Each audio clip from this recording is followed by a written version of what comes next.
The exhibit is a collection of images, advertisements from the late 1920s to the early 1950s of tobacco ads from a variety of companies.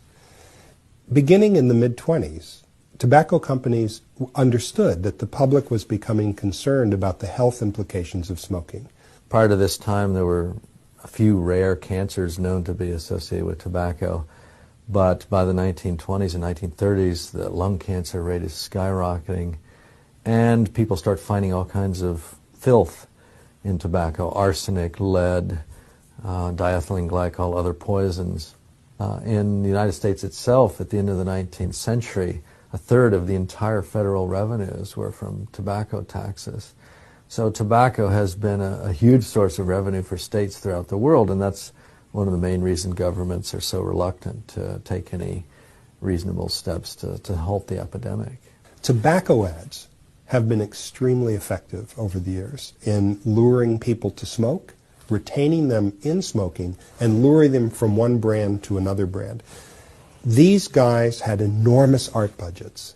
They had the very best artists and the very best designers that money could buy. Some of the themes that we have in the exhibit, and there are a series of them. One of them is the image of the doctor.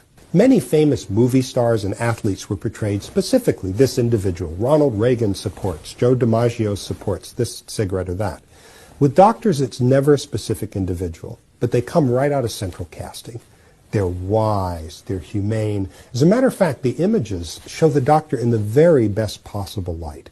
That's why organized medicine didn't object. Very few physicians at the time saw this as an evil or a danger.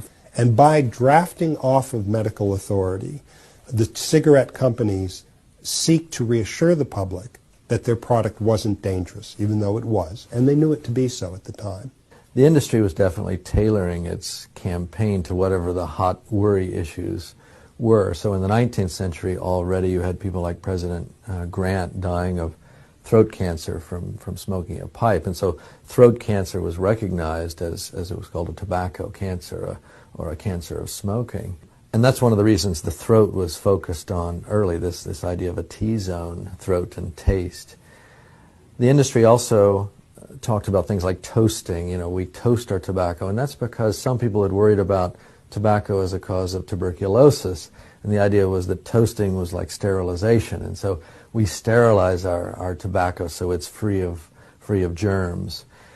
One of the other devices they used was tread on the public's belief in science. This was a time before the skepticism of today about science. You know, science during this era was, Buck Rogers and beyond. People looked towards the future very optimistically. It was before the atomic bomb, for example. So the cigarette industries understood this authority. So they used pseudoscience.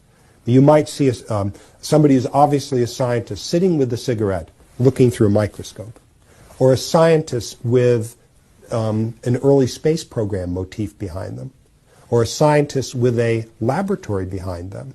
And very often they quoted scientific studies that were completely invalid.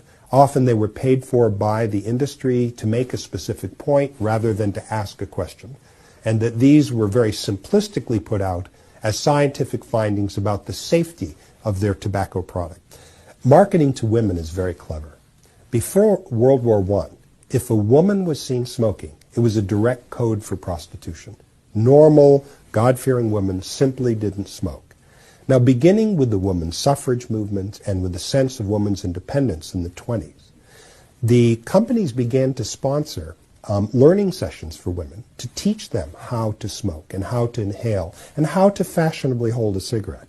So by smoking, you're going to stick it to your husband or stick it to your father or whatever, and this is a sense of your freedom. In the 20s, they had this wonderful, I say in the sense that it brings wonderment, reach for a lucky instead of a sweet, directly looking at women's waistlines. If you don't smoke, you're going to eat more.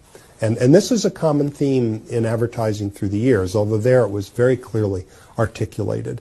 Now, beginning in the 30s and 40s, it became very fashionable, and women are often shown in very elegant poses, looking like movie stars, holding cigarettes in a very sophisticated way. When I asked my mother why she began smoking, Oh, it was the sophisticated thing to do. The tobacco industry has an unusual marketing problem. People begin using their products, begin smoking, when they're teenagers or young adults. Nobody essentially as an adult begins smoking, very few. You might entice an older adult to change to your brand, but you're not going to start them smoking. So a lot of ads, even today, are aimed at starter smokers because that's the lifeblood of the profits of the tobacco industry.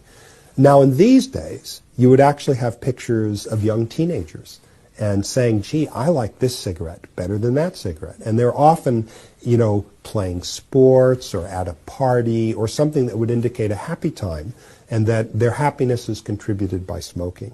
Santa Claus was in literally dozens and dozens of tobacco ads, including some wonderful ones where Santa is sitting there puffing and blowing great streams of smoke out. This is clearly targeted at a youthful audience. When you look at how overtly hucksterish that era was, from the 20s to the 50s, to realize, although that's obviously false, what's going on today is no different. That the tobacco companies, although they're constrained by regulation, by the government, they've found very subtle and insidious ways to corrupt the message. And that even today, marketing to young people to begin smoking, marketing to women, marketing to blacks, and indeed, even the anti-smoking programs aimed at grade school and high school kids are often coded messages that really support smoking. You have the effort to promote smoking in Africa, in the former Soviet Union, Latin America, and of course China, Asia in general. This is where the big market is because a lot of the American consumers have realized what the hazards are and smoking rates are on the decline. But in many parts of the world, the epidemic is really just beginning, and that's why the 21st century is going to be the gigantic period of the epidemic. Most of the smoking deaths are in the future. Only about 100 million people died from smoking in the 20th century. In the 21st century, it could be as many as 1 billion people, 10 times as many, because again, the long time lag, the marketing overseas, the epidemic is really mostly in the future.